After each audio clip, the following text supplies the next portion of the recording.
So this here is our chi-square two-way test, also known as our chi-square test for independence. So what this test is, it's wondering, is this related to this?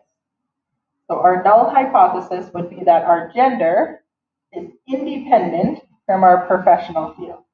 Means our professional field is not guided by whatever gender we are. The alternative to that would be that gender and professional field are not independent. That what gender you are is going to affect what professional field you're going to pick. So then it wants us to calculate the expected number of male engineers. So the formula for that is we have to add up all of our males, times it by our total of engineers, and then divide it by the total number of people that we surveyed. But your calculator can also do this for you. So to do a chi-square test of independence, we're going to go into statistics.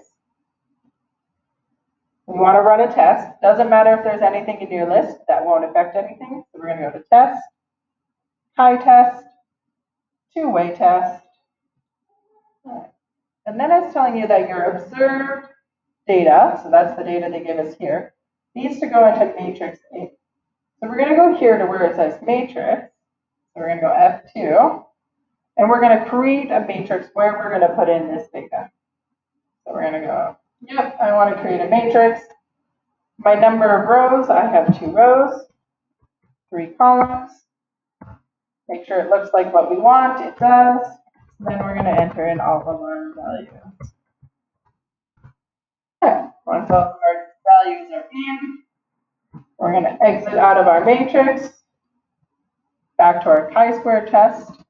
And then it tells you that it's going to put the expected values into matrix B.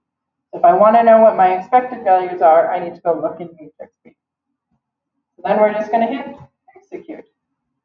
So our chi-squared value is 7.90 with rounding. Our p-value is 0.019. And because our p-value is greater than our significance level, we cannot reject the null hypothesis. So it seems that there is no relation between gender and your professional field, at least statistically speaking. So I also said that we could find our expected values here. So if you wanted to see what your expected values are, you can see this little matrix button. So I can go back to my matrix. This time I want to go check out matrix B. So we're going to scroll down, enter, and there's our expected matrix.